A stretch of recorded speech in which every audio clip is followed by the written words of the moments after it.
सम्मान के साथ वो कार्यक्रम शुरू होता है। राष्ट्रीय गीत कोई गाए, कोई नहीं गाए, कोई उसको पसंद करे, कोई नहीं पसंद करे, इसके ऊपर विवाद नहीं है। लेकिन उसके विरोध के साथ कोई कार्यक्रम शुरू हो रहा हो और उस कार्यक्रम में गृह मंत्री देश का जा रहा हो, अपने आप में वो संविधान का मजाक है। संविधान की जो व्यवस्था है हमारे देश में, या तो तय हो जाए कि ये देश भारत के संविधान से चलेगा या कुछ मुट्ठी भर लोगों के फतवों से चलेगा। ये देश में लड़ाई संविधान और फतवे के बीच में है। कोई मुसलमान नहीं पसंद करता कि संविधान के साथ खेलो। धर्म हो, धर्म अपनी तरफ है, धर्म का सारे लोग सम्मान करते हैं, लेकिन अब संविधान में एक व्यवस्था है और अगर संविधान की व्यवस्था को कोई चुनौती दे रहा है तो वो देशभक्त नहीं हो सकता। और ऐसे लोगों की जगह कहां होनी चाहिए सारे लोग जानते हैं।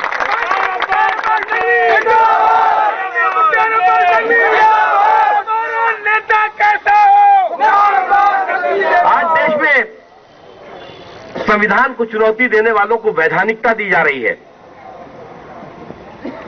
चीन जैसा देश, पाकिस्तान जैसा देश भारत को चुनौती दे रहा है। हमारी सरकारें आंख बंद करके बैठी हुई हैं।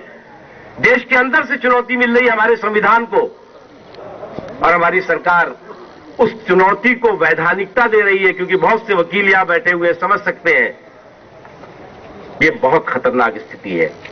वोट के लिए, सरकार बनाने के लिए आप देश के सम्मान, देश के स्वाभिमान और देश की अस्मिता और देश की मर्यादा के साथ खिलवाड़ नहीं कर सकते। सरकार बने या ना बने, हम चुनाव जीते या न जीते, ये महत्वपूर्ण नहीं है। देश का सम्मान, देश का स्वाभिमान और देश की अस्मिता हमें जान से भी ज्यादा प्यारी है। और जो व्यक्ति, अब मैं अभी कल से मेरे पास फोन आ रहे हैं कुछ लोगों के, कह रहे साहब तुम ने जो है वो जो विरोध कर दिया इन लोगों का, ये ठीक नहीं है, तुम्हें मार दिया जाएगा, तुम्हें ये कर दिया। मैंने कहा कि उस शम्मे फरोगा को तूफा से डराते हो जिस शम्मे फरोगा के दीवाने हजारों। और उस देश पर मर मिटना, इस देश के लिए जान दे देना, इस देश के सम्मान और स्वाभिमान और इस देश के राष्ट्रीय गीत जो हमारी आत्मा है उसके लिए मर मिटना हम अपना गर्व समझते हैं, फक्र हमें महसूस होगा। और ऐसी ताकतें जो ताकतें की इस तरह का माहौल खड़ा करती है, उनको 10, 20, 100, 200, 2 लाख लोगों को मार करके मरना पसंद करूंगा। ये मैंने उनको इस बार चुनौती दी। तमाशा हो गया है। समाजवादी पार्टी चुप, बहुजन समाज पार्टी चुप, कांग्रेस पार्टी चुप। इसलिए चुप है कि उनको लगता है कि वो तो वोटों के सबसे बड़े वही ठेकेदार हैं। जनता के मुद्दे होंगे वो चुप, देश पर कोई हमला करने वाला होगा वो चुप। आज देश का हिंदू हो, मुसलमान हो, सिख हो, ईसाई हो, हर व्यक्ति एक चीज चाहता है, देश का सम्मान और उसके सम्मान और स्वाभिमान दोनों की रक्षा होनी चाहिए। और उसे यह भी मालूम है जब देश का सम्मान बचेगा, देश के सम्मान की रक्षा होगी तो उसके सम्मान और स्वाभिमान की भी रक्षा हो सकेगी। अगर देश के सम्मान और स्वाभिमान की रक्षा नहीं होगी तो उसकी सम्मान की कौन रक्षा करेगा? लेकिन लोग नहीं बोलना पसंद करते, कहेंगे आप नहीं ये बोलोगे तो ये नाराज होंगे।